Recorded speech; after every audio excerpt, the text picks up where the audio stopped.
Salve, salve, torcida vascaína, a gente está de volta com o nosso canal Vamos Vasco. Há poucos dias aí da estreia no Campeonato Brasileiro, o técnico Fábio Carille vem fazendo alguns testes aí na equipe do Vasco e o volante Souza teria treinado entre os titulares. Vamos falar dessa situação aqui no nosso vídeo, vamos falar também aqui de jogador que não virá mais para o Vasco segue ainda buscando reforço para a temporada. Vamos falar também da venda de mandos de campo, de jogos do Vasco aqui mesmo para Brasília, muita coisa agora para vocês, mas antes de começar deixa o like, se inscreve, ativa o sininho aí para você receber os vídeos postados aqui do canal.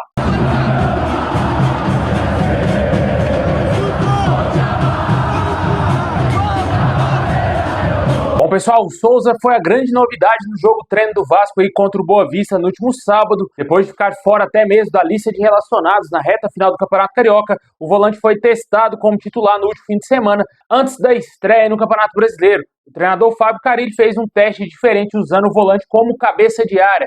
A ideia era ter o Souza como um terceiro zagueiro, quando o Vasco tinha a posse de bola, liberando mais os laterais. Segundo o Globoesporte.com, essa estratégia não teria funcionado muito bem e o time no segundo tempo melhorou após uma nova formatação com a saída do próprio Souza e com a entrada do Paulinho e também do Esforza, ganhou uma nova configuração, uma configuração melhor no time. A atividade foi dividida em 3 tempos, 2 de 30 minutos e o terceiro de 45. Os 2 primeiros tempos, enquanto as equipes jogavam com os seus titulares, o Boa Vista venceu o Vasco por 1-0, como a gente até falou no vídeo mais cedo. Os gols do Vasco foram marcados no terceiro tempo, após as substituições. Durante a disputa do Campeonato Carioca, o Carille já havia falado que contava com um jogador para o meio-campo. O técnico disse que não descartava utilizá-lo nessa função depois da partida contra o Maricá, no qual o Souza foi utilizado como zagueiro e ele havia cometido um erro contra o Boa Vista, que deu um gol aí para o adversário. Isso aí deixou bem claro que o Souza não irá mais atuar como zagueiro no time do Vasco. Muita gente ainda questiona até mesmo a permanência do Souza no time do Vasco. Eu sou uma dessas pessoas, não concordo em absolutamente nada desse jogador ainda estar vestindo a nossa camisa. Sei que tem contrato até o fim desse ano, mas esse contrato poderia já ter sido rescindido em um acordo amigável, já que ele disse na sua entrevista coletiva, na volta ao Vasco, que não queria usar o clube, assim também como o seu amigo Alex Teixeira. Acho que essa situação do Souza, meu amigo, já passou da hora dele sair do Vasco, cara. Eu acho que não dá mais para continuar no clube. Foi testado como zagueiro, foi testado aí como volante.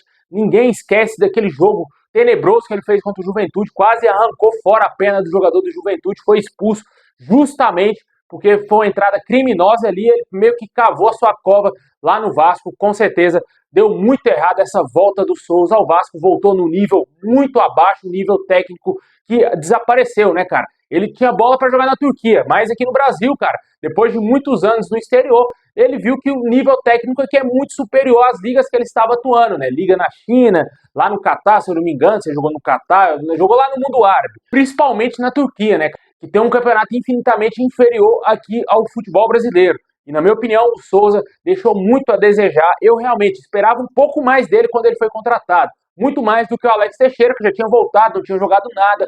Mas o Souza ainda não tinha esse retorno ao Brasil garantido. O jogador voltou para o Vasco. Parecia que seria um jogador útil, tanto no ano passado e nesse ano, mas foi uma lástima total. Deu muito errado a contratação do Souza, sem dúvida nenhuma. Uma das piores da história do clube. Deixa aí nos comentários o que você acha desse teste que o Carille fez usando o Souza meio com uma espécie de terceiro zagueiro, meio que ali um cabeça de área ali, cara, um volantão mais plantado, que deu muito errado, segundo as informações do Globo Esporte. E a gente torce que o Carille encontre soluções melhores aí, não somente para a defesa do Vasco ali, o meio campo defensivo e também a zaga, quanto também para o ataque, né? Vamos ter peças aí voltando, vamos ter no meio campo também a volta do Estrela, né? Um jogador que pode ser muito importante, um meio campista que a gente espera que seja potencializado nessa temporada, um jogador que é um ativo do Vasco. Também, principalmente, vamos ter a volta do Adson, que está confirmadíssimo aí para o jogo contra o Santos. Ele voltou a atuar nesse jogo contra o Boa Vista, ficará à disposição do técnico Fábio Carille, pelo menos no banco de reservas no jogo contra o Santos. Eu até falei no vídeo mais cedo, se o Adson tiver 100%, estiver jogando bem, ele tem que ser titular. Tem o Benjamin Garré, que o torcedor ainda não conhece tão bem, o torcedor viu pouco ainda do Benjamin Garré. Esperamos muito desse jogador, que veio contratado a peso de ouro, depois de uma longa insistência do Vasco. Lá com o clube russo, conseguiu trazer esse jogador argentino e agora ele tem a sombra do Adson ali na ponta direita, além, claro, do próprio Ryan, que vinha sendo titular aí no Campeonato Carioca nessa reta final onde o Vasco foi eliminado, né? Vamos torcer para que o Vasco dê liga nessa temporada, temos competições importantes, uma competição internacional que o Vasco não jogava há 5 anos, Esperamos que esse ano seja um ano sem susto, né? Até agora o torcedor está bem preocupado devido ao péssimo desempenho do time nessa primeira parte aí de primeiro semestre, né? Onde o Vasco foi muito mal no Campeonato Carioca, fez uma Copa do Brasil ok, mais que a obrigação, não fez mais que a obrigação, se classificar à frente à União Rondonópolis e também ao Nova Iguaçu, mas quando jogou clássico contra time de primeira divisão, o Vasco foi muito mal, só venceu o Botafogo, que o Botafogo aí estava numa fase daquele jeito, né, cara? Acho que até o time B do Vasco venceria o Botafogo naquela situação ali. Esperamos que o Vasco consiga fazer um brasileiro sem susto, porque o grande objetivo da temporada é não cair de divisão. Vejo muita gente falando que o título da Sul-Americana é o mais importante, lógico, se vir, a gente vai comemorar, a gente torce por isso, mas eu vejo o Vasco hoje como um postulante a lutar contra o rebaixamento. Sinceramente, cara, não vejo o Vasco hoje como aquele time melhor do que no ano passado. Eu acho que o Vasco hoje é um time que vai lutar do início ao fim para não cair de divisão se nada mudar. Se continuar com esse perfil de contratações arriscadas feitas pela diretoria, que não são certezas, jogadores aí que são desconhecidos. A gente falou mais cedo da situação do Lloyd Augusto, que já vem causando mal-estar. Algumas pessoas dentro do Vasco vêm dizendo que não é jogador para vestir a camisa do Vasco, ou seja, deve estar no nível técnico muito abaixo aí dos demais. Certamente a diretoria tem uma grande parcela de culpa pelo Vasco estar nessa situação, pelo torcedor não confiar no time. Essa é a verdade, o torcedor não confia no time do Vasco. Vamos torcer aí para que tudo isso seja mudado com o início do Brasileirão, com o início da temporada, enfim, né? Porque agora que começa os jogos para valer, agora que começa a temporada de vez para o Vasco, esperamos que seja um ano de muito sucesso. E como eu disse, sem susto no Brasileirão, quem sabe com o título da Copa do Brasil ou da Sul-Americana. Sul-Americana, ao meu modo de ver, é mais acessível.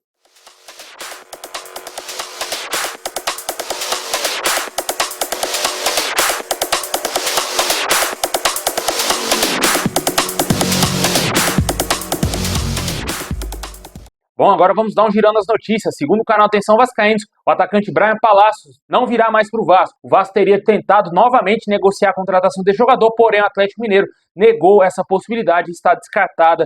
Não há nenhuma chance do jogador colombiano ser reforço do Vasco. Se especulava sobre uma possível reviravolta na negociação, porém foi desmentida nessa manhã de segunda-feira e o jornalista Flávio Dias confirmou que realmente o jogador não virá mais para o Vasco. O Vasco segue buscando um jogador ainda para esse setor, um setor de ataque aí. Estamos com a janela caseira, a janela aí interna aqui do futebol brasileiro aberta, onde o Vasco vai poder buscar jogadores que atuam em clubes nacionais. Só que até agora não sabemos se o Vasco vai conseguir fechar essa contratação. É do interesse da diretoria trazer mais um atacante e no meio do ano, conforme a gente falou mais cedo, contratar um meio-campista, um camisa 10, certamente o Paê não vai renovar seu contrato, vai precisar trazer mais um meia de criação, trazer, quem sabe, um centroavante e também um zagueiro com status titular. Todos esses jogadores serão grandes investimentos feitos pela diretoria, segundo o mesmo canal Atenção Vascaínos, que trouxe em primeira mão essa informação. Vamos torcer para que dê tudo certo e o Vasco consiga contratar um bom atacante, quem sabe agora, e no meio do ano corrija aí esses erros que cometeu no início da temporada, onde fez péssimas contratações. Só o Nuno Moreira até agora vem me agradando. Bom, e para fechar, uma polêmica envolvendo o mando de campo, cara. Venda de mandos aí do Vasco em jogos contra o Palmeiras e Botafogo vem causando um grande alvoroço nas redes sociais, onde o Vasco teria vendido aí o mando de campo por 2 milhões em cada partida. Além disso, no duelo contra o Palmeiras, o clube poderá receber uma bonificação extra de 500 mil, levando a receita total para 4 milhões e meio, em caso do público total seja superior a 50 mil. Havia uma especulação de que teria sido acesso a 7 partes, que teria vendido esse mando de campo, esses mandos de campo, né, contra o Botafogo e contra o Palmeiras aqui para Brasília, porém foi desmentido isso, o Globo Esporte apurou melhor e foi a diretoria do Pedrinho que vendeu esse mando de campo. Cara, sinceramente, como torcedor do Vasco, não vejo como nada benéfico essa venda de mando de campo. Claro, fico feliz por ter jogo aqui na minha cidade, o Vasco quase nunca vem jogar aqui, quando vem, também o preço é um absurdo, né? Tem que cobrar preços aí de Champions League, de jogo de Champions League aqui para Brasília, para os torcedores daqui, para ver o Vasco jogar. Certamente aí, velho, não vejo como uma boa pro Vasco, porque a casa do Vasco é São Januário. Vou em jogos do Vasco aqui em Brasília e, logicamente, não é a mesma pulsação, não é a mesma atmosfera de você estar em São Januário e estar num jogo aqui em Brasília, cara. O torcedor é mais frio, o torcedor não tem aquela mesma pulsação que tem em São Januário. São Januário é o caldeirão do Vasco, é a casa do Vasco. Se já não bastasse, ficamos aí 2 jogos do Brasileiro, clássico contra Fluminense e Flamengo, sem atuar no nosso estádio, ainda vamos ficar contra Palmeiras e Botafogo. Ou seja, 4 jogos a mais fora de casa para o Vasco aí no Brasileirão. Certamente é uma preocupação a ser levada em consideração, porém a diretoria viu de uma outra forma e tentou fazer dinheiro e tentou fazer aí uma grana extra para que o Vasco vendesse esse mando de campo, e o Vasco vendeu, né? Deixe nos comentários qual a sua opinião sobre esse assunto, até que ponto o Vasco sai prejudicado nessa venda de mando de campo. Como eu disse, se não tivesse os jogos contra Flamengo e Fluminense longe de São Januário, talvez poderia a gente até mesmo analisar de uma outra forma, mas como já tem 2 jogos a menos em São Januário, cara, não faz sentido algum essa venda de mando de campo, na minha opinião. Vamos ver o que vai acontecer, se o Vasco vai conseguir fazer bons jogos contra Botafogo e contra Palmeiras. O primeiro jogo será contra o Palmeiras. Infelizmente, o ano passado o Vasco jogou aqui e perdeu para o próprio Palmeiras.